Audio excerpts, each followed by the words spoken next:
Estamos aqui para mais uma aula do curso da ETAD, Escola de Educação Teológica das Assembleias de Deus, e a matéria que nós estamos estudando é Doutrinas Bíblicas. Hoje nós vamos concluir mais essa matéria Doutrinas Bíblicas com mais duas doutrinas. Nós já falamos da teologia, da cristologia, falamos também da pneumatologia, falamos da antropologia, da angiologia, da amartiologia, soteriologia, bibliologia e agora mais uma logia, eclesiologia. Lição de número 9, vamos falar da igreja. A igreja, que de acordo com Paulo, era um mistério que estava escondido em Deus desde os séculos passados. Então vamos lá, lição de número 9, a igreja. Corpo de Cristo e família de Deus. A igreja recebe vários nomes: corpo de Cristo, família de Deus, noiva do Cordeiro, nação santa, universal assembleia. Esses são alguns símbolos ou tipos pelos quais nos é mostrado na Bíblia a união dos salvos com Cristo. Essas descrições e nos apresenta belos quadros do povo de Deus, fazem-nos compreender qual é a real natureza e missão da igreja. Por inspiração divina, escreveu o apóstolo Pedro sobre a igreja: vós, que em outro tempo não eras povo, mas agora sois povos de Deus. 1 Pedro 2,10. Estávamos do lado de fora. Os nossos pecados nos separavam de Deus. Entretanto, quando cremos em Jesus e o recebemos como nosso Salvador e Senhor, fomos postos em uma nova relação com Deus. Esse novo relacionamento também nos levou a um novo relacionamento com outros crentes, tornando-nos parte da família de Deus e membros do corpo de Cristo. Nessa lição, estudaremos sobre a igreja, buscando vê-la como instrumento que Deus escolheu para glorificá-lo, para nutrir a nossa vida espiritual e para propagar às nações as boas novas de salvação. Compreendendo o verdadeiro significado da igreja, seremos capazes de apreciar melhor o valor que lhe é dado pelo nosso Senhor, a ponto de ter dado por ele a própria vida. Efésios capítulo 5, verso 25. Nós vamos tratar de 4 textos nessa lição. Primeiro, vamos falar o que é a igreja. Segundo, falaremos da fundação da igreja e o fundador dela, que é Cristo. Terceiro, declararemos a natureza da igreja. E quarto, qual é a missão da igreja. Vamos começar então texto 1, o que é a igreja? Suponhamos que você tivesse mencionado a palavra igreja a alguém que nunca tivesse ouvido. Então, ele lhe perguntasse: o que quer dizer igreja? Se você tem as mesmas ideias tantas pessoas hoje em dia, então sua resposta à pergunta acima seria algo como: a igreja é um lugar onde as pessoas se reúnem para se adorar a Deus. Mas, se você quiser ser mais preciso, talvez chegasse a dizer: a palavra igreja refere-se a uma organização composta por um grupo de pessoas em diferentes lugares que têm as mesmas ideias doutrinárias e que são guiadas pela mesma regra e têm alvos similares. Ambas as respostas dão-nos alguma ideia sobre o termo igreja, e é definido por muitas pessoas que pode ser considerada corretas, de conformidade com a compreensão moderna do vocabulário. Entretanto, quando a Bíblia fala sobre a igreja, há uma significação muito mais profunda. De fato, a Bíblia nunca se refere a certos tipos de edificação como sendo a igreja, conforme se vê hoje, mas refere a certas pessoas que formam a igreja de Deus.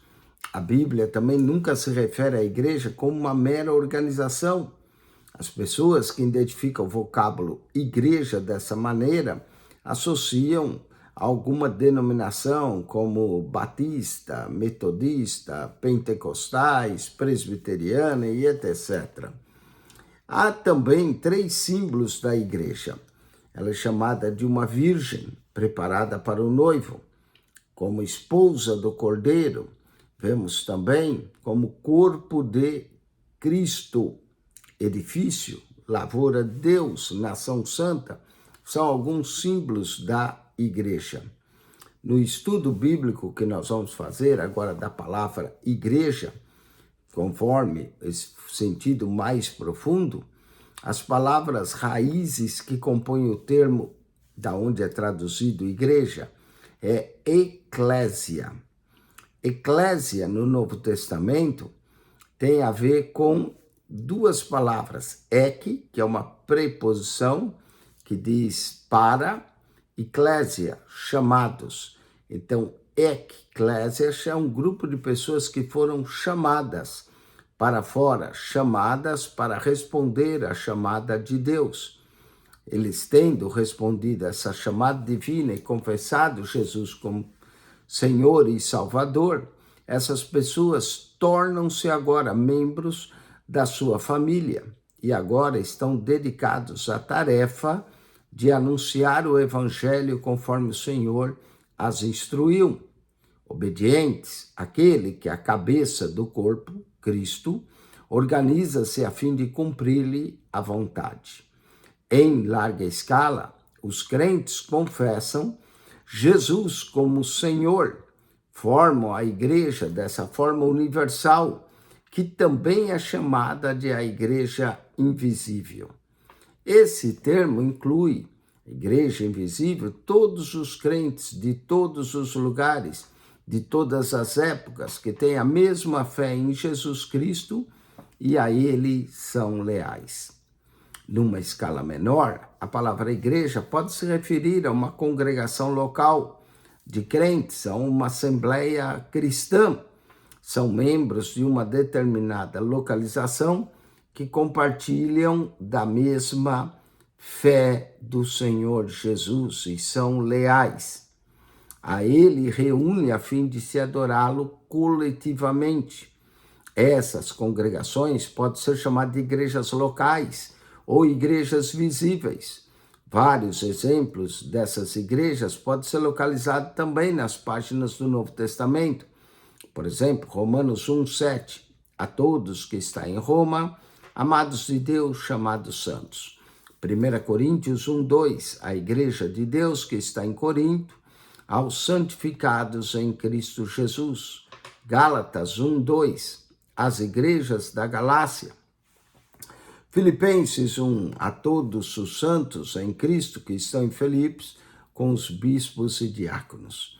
Então, falando de modo geral, podemos dizer que a igreja, conforme aparece nesse texto que nós lemos, ela é a congregação do povo de Deus. O termo congregação é importante quando descrevemos a igreja, porque fala de crentes congregados, reunidos, com o propósito de terem comunhão e juntos adorarem a Deus. Isso vemos também no livro de Atos, Atos 2, 42 e 47.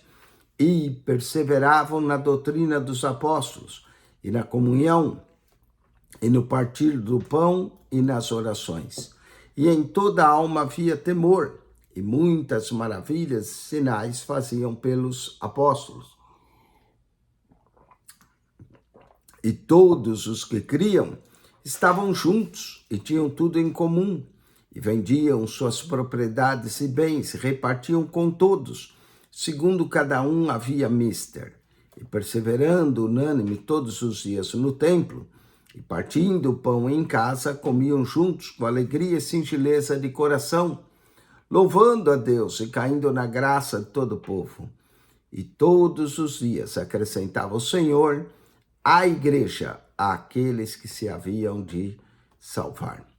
A Bíblia ensina, portanto, que a igreja é o instrumento escolhido por Deus para cumprir as seguintes funções. Primeiro, prover uma adoração coletiva. Deus é espírito, importa que os que o adorem em espírito e em verdade. João 4, verso 20 a 24. Segundo, prover o necessário crescimento espiritual dos crentes. Efésios 4, 13 a 16 diz, até que todos cheguemos à unidade da fé, ao pleno conhecimento, à estatura completa de varão perfeito, que é Cristo. E a terceiro propósito da igreja, poderíamos dizer aqui primeiro, segundo, terceiro, não é a ordem, mas sim apenas uma questão didática. Então, prover adoração, crescimento e levar as obras da salvação através da pregação do evangelho. Esses são o que nós chamamos o tríplice propósito da igreja. O tríplice propósito da igreja é adorar a Deus, crescer, que os crentes cresçam e pregar a palavra de Deus. Vamos examinar então cada uma dessas funções detalhadamente. Nas Escrituras, com frequência, encontramos as expressões Igreja de Deus, Igreja de Cristo, que salientam o significado da Assembleia, que não deveria dos membros, mas sim do cabeça, que é Jesus, Filho de Deus. Portanto, a igreja é a reunião dos pecadores remidos, o qual foi criado por Deus para terem eles mesmos Salvador. Essa congregação e crente desfruta de unidade, são unidos e devem ser unidos. O Novo Testamento registra que os recém-convertidos eram exortados a confirmarem a sua confissão de Jesus através do batismo, que simbolizava graficamente a união deles com Cristo. Os crentes recém-convertidos compunham as igrejas locais e faziam parte da Igreja Universal. Vamos ver algumas características. Primeiro, eles eram crentes professos em Jesus. Segundo, eles eram batizados após ter confessado Jesus. Quarto, organizava e se reunia com efeito de companheirismo, de comunhão. E quinto, tinha um propósito distinto, unir-se na adoração coletiva e cumprir a vontade de Deus. Vamos aos exercícios dessa lição do texto 1. Marque C para certo e E para errado. O termo grego eclésia, traduzido por igreja em o Novo Testamento em português, refere-se às pessoas que responderam ao chamado de Deus, tendo confessado Jesus como Salvador e Senhor, e tornaram membros de sua família. Correto? Pode pôr 9.1, certo. 9.2. A Igreja Universal e Invisível inclui todos os crentes, todos os lugares que têm a mesma fé em Cristo e lhe são leais. Certo. 9.3. Aos crentes de uma determinada localidade que compartilham da mesma fé no Senhor Jesus e reúnem-se a fim de adorá-lo coletivamente, dá o nome de igreja local e visível. Certo. Nas páginas do Novo Testamento não há qualquer exemplo de igreja local. Errado. Assim, a igreja em Coríntios, a igreja na região da Galácia, tudo isso são igrejas locais. Então, portanto, a 9.4 está errado. 9.5, Paulo dirige-se à igreja que está em Coríntio, a igreja da Galácia, fornecendo assim exemplos de igrejas locais. Certo, pode pôr certo. 9.6, as expressões Igreja de Deus, Igreja de Cristo, encontradas nas Escrituras, salientam o significado do caráter das assembleias, que não deriva de seus membros, mas sim de um cabeça, Jesus Cristo, o Filho de Deus, certo? 9.7, a igreja é uma comunhão de pecadores remidos, a qual foi criada por Deus, por terem todos eles mesmos o mesmo Salvador. Aqui está também correto, pode pôr correto. E finalmente, 9.8, nos primórdios da igreja não se fazia questão de levar os novos convertidos ao batismo em água. Errado. Assim que eles criam, eles eram batizados. Vamos com a assinale com X, a alternativa correta. São características dos crentes que compõem as igrejas locais, o Novo Testamento, que fazia parte da igreja. aqui está todas corretas, todas estão corretas. 9 e 10, a Bíblia ensina que a igreja é o instrumento escolhido por Deus para todas novamente corretas. Provar a adoração coletiva, crescimento espiritual dos crentes e levar as boas novas de salvação. Vamos agora ao texto de número 2, a fundação da igreja. A ideia de congregação formada pelo povo de Deus é vista pela primeira vez já no Antigo Testamento, na promessa divina de que a família de Abraão seria um instrumento usado por Deus para abençoar todos os povos da terra. Gênesis 12, 1 a 3. Essa promessa foi confirmada por ocasião da libertação do povo de Israel da escravidão do Egito. Então, o conceito de congregação ficou melhor definido quando foram claramente declarados as responsabilidades e as bênçãos de acordo afirmado entre Deus e Abraão. Porém, a narrativa do Antigo Testamento declara que a nação de Israel falhou em sua missão de abençoar o mundo através do seu testemunho e do seu bom exemplo. Embora houvesse uma congregação do povo de Deus no Antigo Testamento, esse povo ficou muito aquém do seu propósito. No entanto, não fracassou o propósito divino de chamar do mundo um povo para si mesmo, de remir esse povo dos seus pecados, de conceder-lhes a salvação eterna. Esse propósito haveria de ser cumprido por intermédio da morte e da ressurreição de Jesus, o amado Filho de Deus. Jesus trouxe e introduziu a nós a ideia da igreja como congregação do povo de Deus durante seu ministério terreno, quando ele disse: edificarei a minha igreja e as portas do inferno não prevalecerão contra ela. Note que edificarei, o verbo edificar está no tempo futuro. Edificarei. Paulo deixa claro em Efésios 1, 19, 23, que antes que a igreja pudesse ser estabelecida, Jesus foi constituído cabeça da igreja, em que teria esse lugar após sua ressurreição e ascensão. Diz aqui, Efésios 1, 19, agora verso 20, 22, 23, diz que manifestou em Cristo, ressuscitando dentre os mortos e pondo à sua direita aos céus. Sujeitou todas as coisas, sobre todas as coisas constituiu como cabeça da igreja, que é o seu corpo, plenitude daquele que cumpre tudo em todos. A ressurreição e a ascensão de Jesus eram necessárias também para que ele ministrasse na posição do eterno sumo sacerdote em favor do seu povo, que ele intercedesse por nós.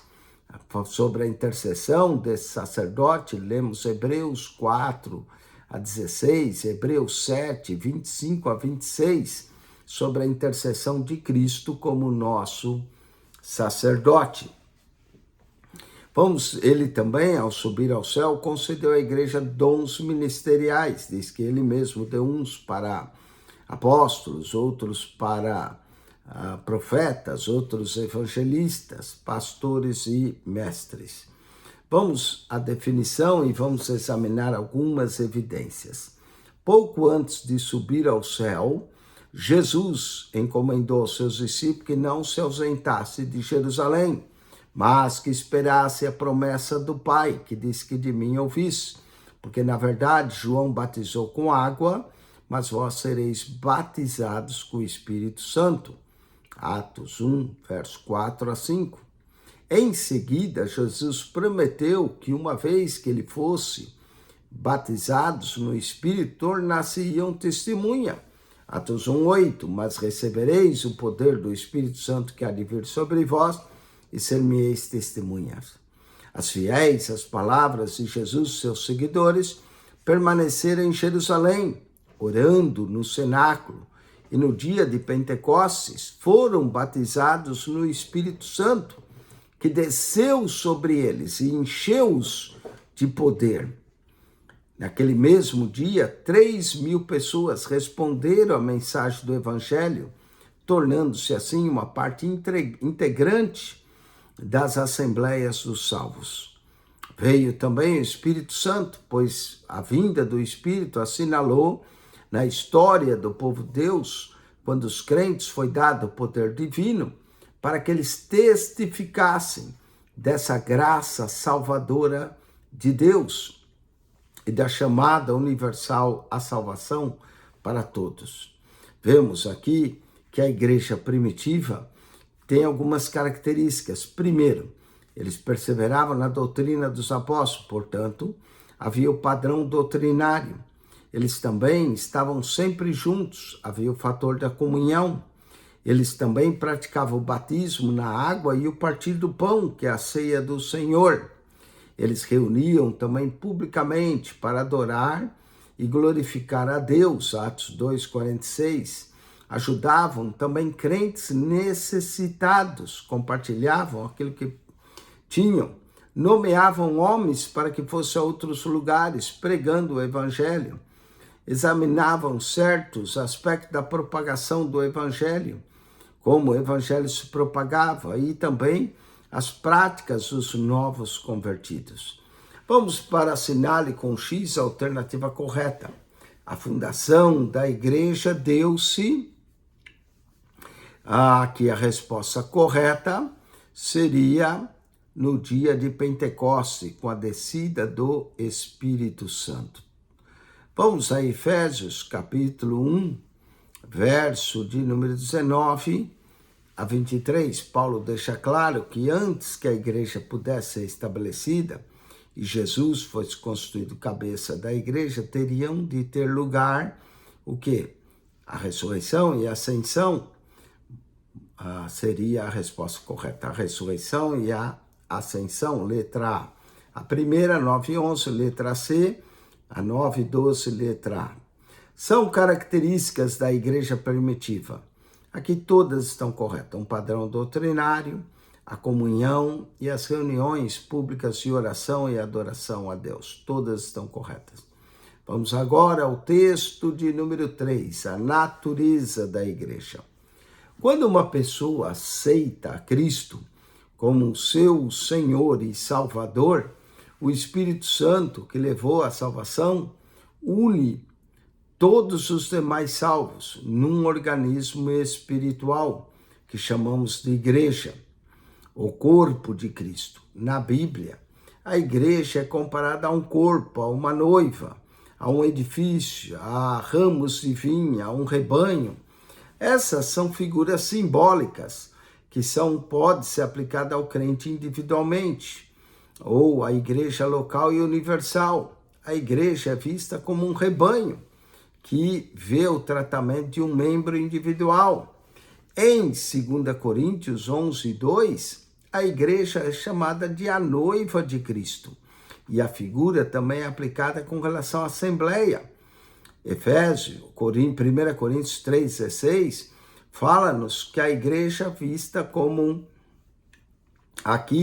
um edifício que é aplicado à igreja. Então, são diversas formas que nós vemos a igreja. Por exemplo, Efésios 1:22, a igreja aparece como o corpo de Cristo, onde Cristo é o cabeça. Todas as passagens ilustram a natureza da igreja. Um crente sozinho não é a igreja, mas ele é parte de um corpo místico composto de muitos crentes. Se identificarmos a igreja não tão somente como uma instituição, organização, logo perderemos de vista como o corpo de Cristo, salvos que se unem numa íntima comunhão como resultado do relacionamento com Jesus. Esses crentes ministram uns aos outros, amam-se mutuamente, ajudam uns aos outros na caminhada cristã. Portanto, a igreja envolve relações entre crentes, uns com os outros. Quando um pecador se defronta com a mensagem do evangelho, ele fica sozinho perante Deus, mas ao aceitar ou rejeitar o evangelho, que é uma decisão pessoal que ele pode fazer, nós vemos que ele se une a igreja, e ao rejeitar, ele vai se unir aos perdidos. Paulo referiu-se aos crentes com Jesus, ao qual se inicia um momento de salvação, onde ele disse: vivo, não mais eu, mas Cristo vive em mim, e a vida que agora vivo na carne, vivo na fé do Filho de Deus. Também Paulo diz: somos membros um dos outros, Efésios 4:25. Portanto, é certo, do ponto de vista, cada crente é um indivíduo com relação pessoal, mas também cada crente faz parte de um corpo que é o corpo de Cristo. Atender para textos bíblicos que mencionam a igreja mostra a relação entre Cristo e a igreja, relação que ele é o cabeça e a igreja é o corpo. Assim, olha só também aqui, porque assim como num corpo tem muitos membros, todos os membros sendo muitos, são um só corpo, assim também é Cristo também. Esse texto aqui, falando de Cristo, também se encontra em 1 Coríntios 12, verso 12 a 17. Depois nós podemos ler Efésios 4, verso 11, que diz: ele mesmo deu uns para apóstolos, outros para profetas, e outros para evangelistas, e outros para pastores e doutores. Para que ele dá isso? Querendo o aperfeiçoamento dos santos para a obra do ministério.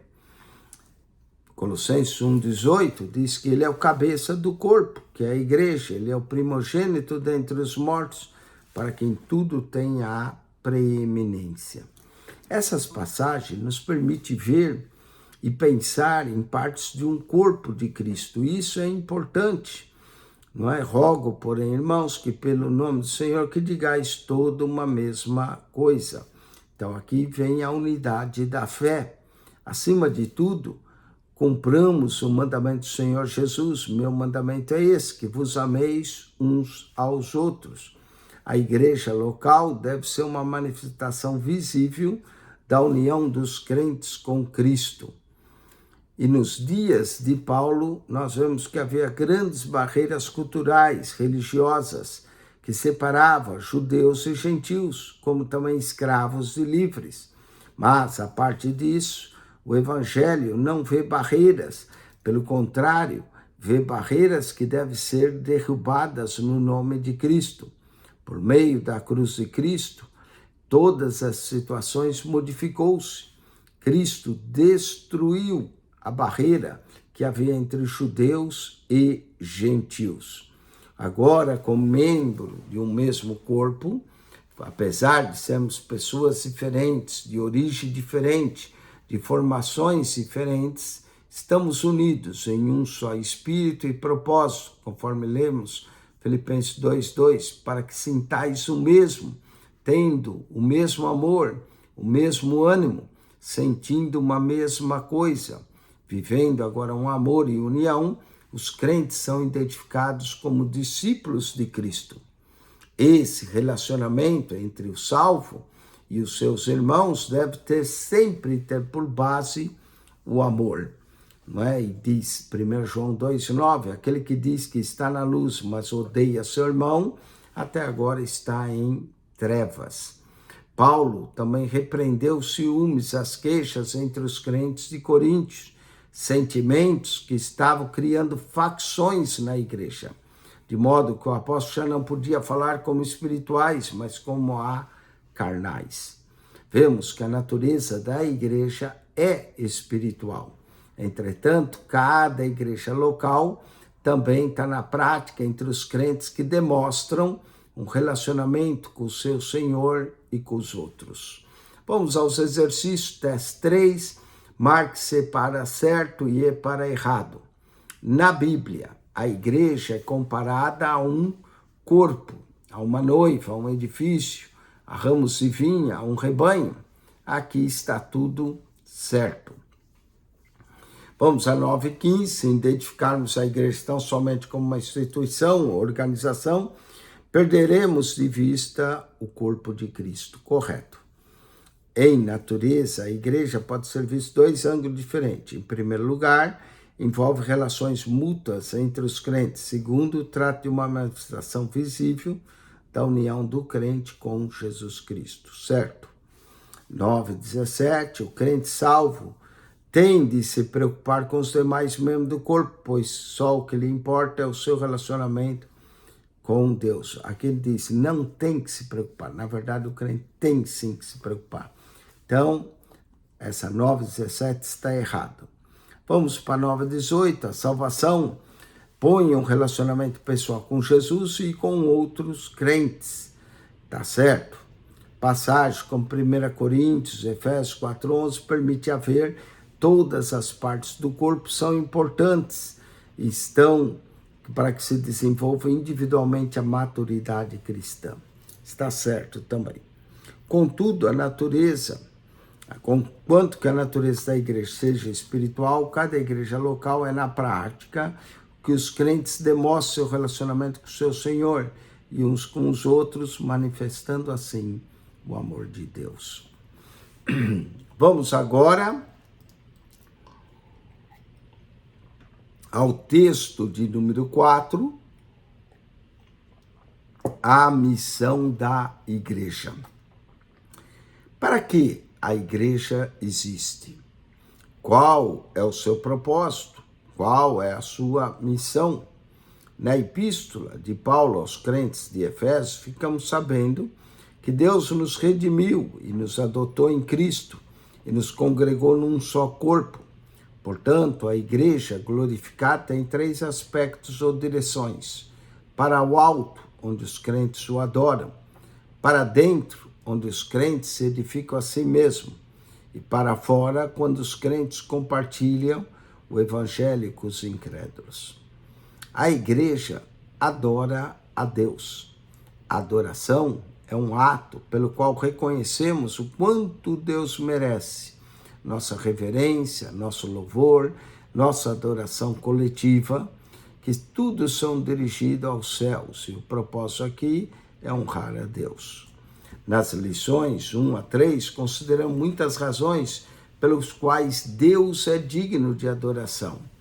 O salmista diz, louvai ao Senhor, porque Ele é bom, porque a sua benignidade dura para sempre.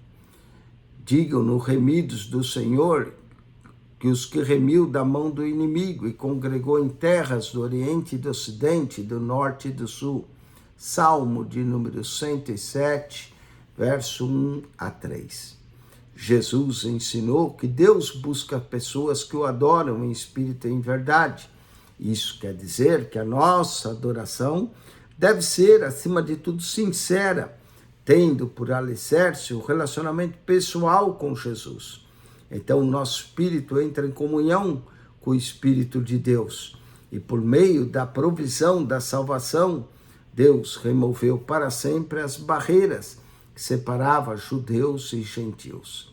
A nossa adoração não se assemelha à dos pagãos, os quais adoram deuses falsos, deuses de madeira, de pedra, de barro, de gesso. A adoração deles, supostamente, traz a ira divina. Embora nós devemos amar a todos, tenhamos o direito de adorar a Deus em particular e façamos isso com frequência. Quando a família de Deus se reúne em sua presença para glorificá-lo, cada crente é capacitado a perceber a unidade do povo de Deus.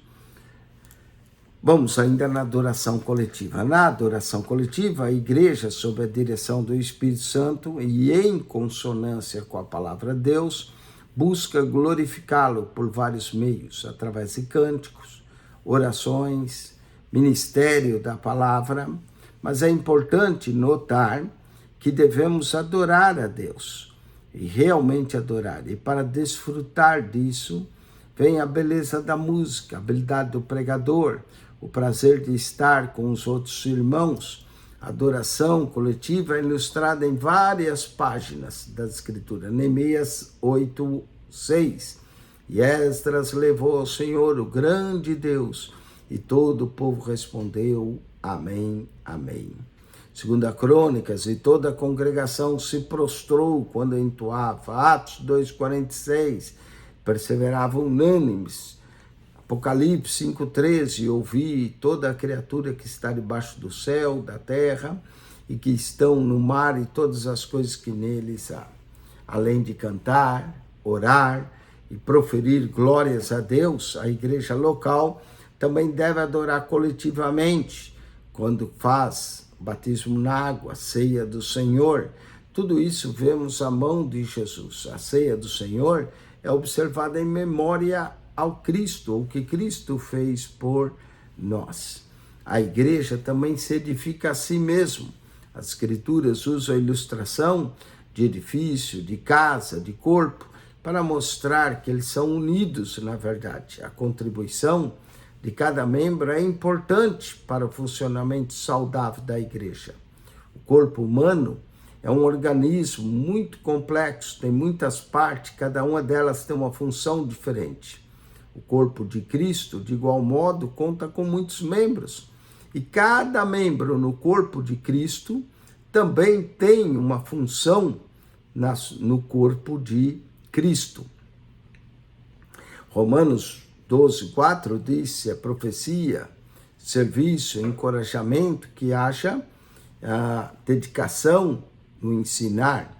1 Coríntios fala de alguns dons, palavra de sabedoria, palavra de conhecimento, fé, dons de cura, e tudo para a edificação do corpo.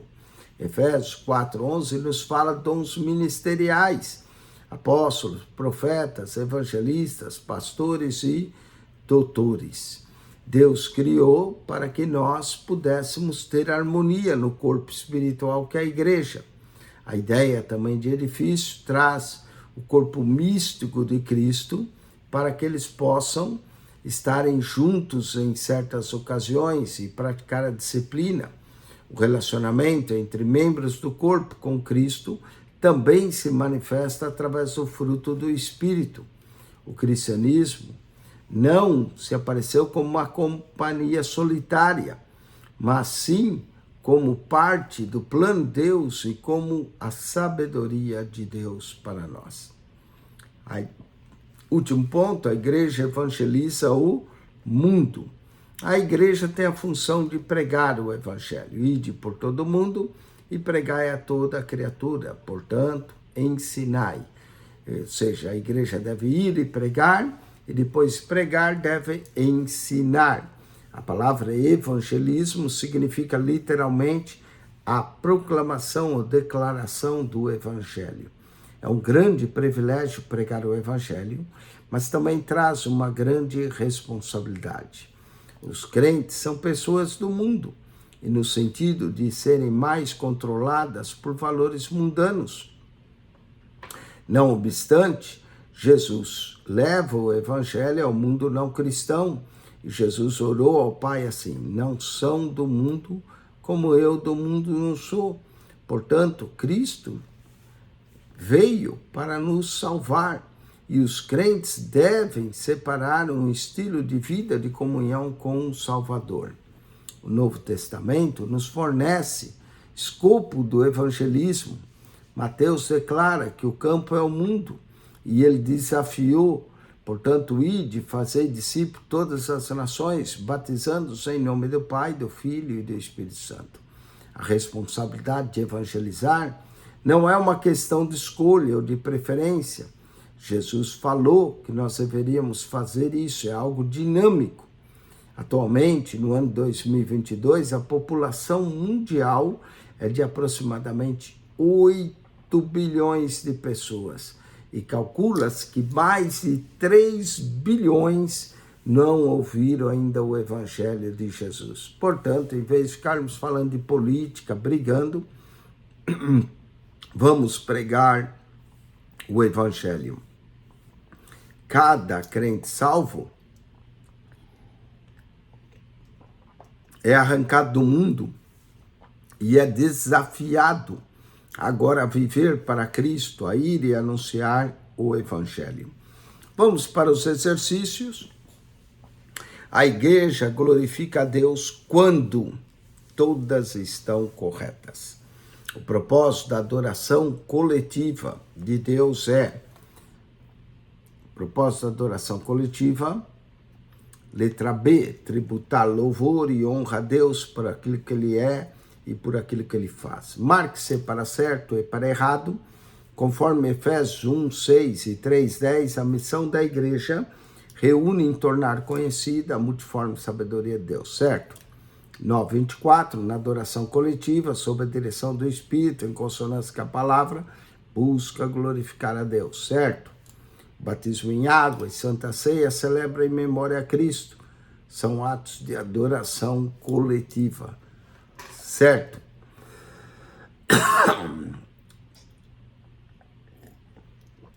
Vamos ao processo de edificação do corpo místico de Cristo, que demanda a purificação em certas ocasiões e a disciplina do membro que pecou, certo? É no relacionamento entre os membros do corpo que se manifesta o fruto do Espírito, certo? A leitura do livro de Atos revela que o corpo é uma comunidade atarefada, compartilhadora, adoradora, com o propósito de glorificar, certo? Deus é glorificado quando pessoas são salvas e congregadas ao corpo místico de Cristo, certo? A igreja tem a responsabilidade e o privilégio de tornar conhecida a provisão de Deus para a salvação de todos os humanos. Vamos agora, marque-se para certo e para errado. Nós temos vários aqui. A Igreja Universal Invisível compõe todos os crentes em todos os lugares, certo? Paulo dirige a Igreja de Deus que está em Coríntios, a Igreja Galácia, fornecendo assim exemplo de igrejas locais, certo? As expressões 9:33, Igreja de Deus, Igreja de Cristo encontrada, salienta o significado dessa assembleia, certo? Os primórdios da igreja não se faziam questão de levar novo convertido ao batismo de água, errado. Se identificarmos a igreja tão somente como uma instituição, organização, perdemos de vista o corpo de Cristo, certo? 9:34, errado, 9:35, certo. 9:36, o crente salvo não tem de se preocupar com os demais membros do corpo, pois o que lhe importa é o seu relacionamento com Deus, errado. 9:36, errado.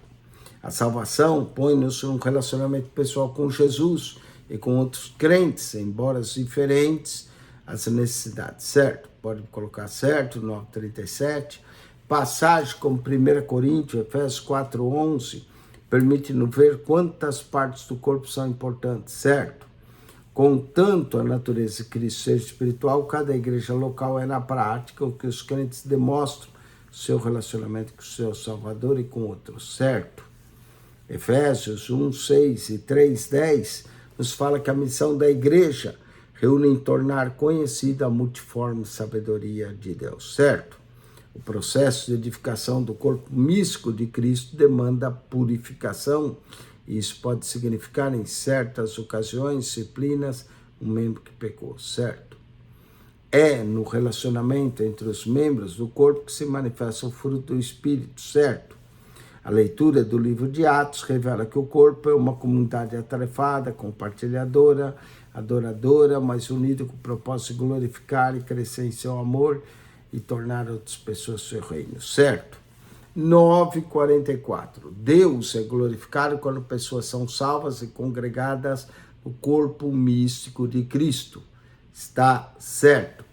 E agora, assine com um X a alternativa correta.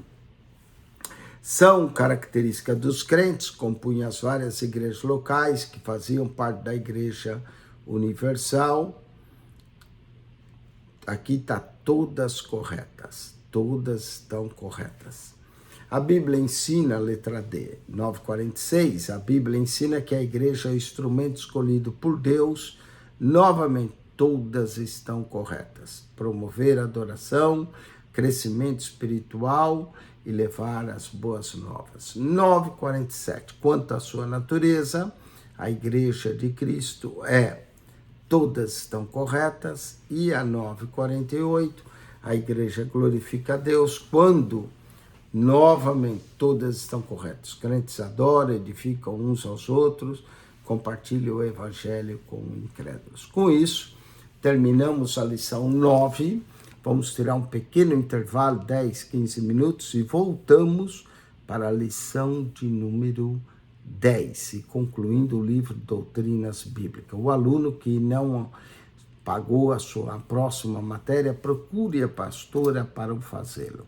Vamos orar agradecendo. Pai, graças te damos pela igreja, pela sua formação, pelo seu fundador. Te louvamos porque Jesus é o fundador da tua obra. Nós somos apenas homens, instrumentos nas tuas mãos. Abençoa cada filho teu e toma conta de nossas vidas. Amém. Deus abençoe. 10, 15 minutos. Voltamos para a última doutrina bíblica, lição 10, escatologia. Escatologia é o estudo das últimas coisas. Daqui 10, 15 minutos, volte para estudar conosco. Amém. PR Eugênio Piacentini, PR Eugênio Piacentini, o seu canal da Bíblia. Subscreva.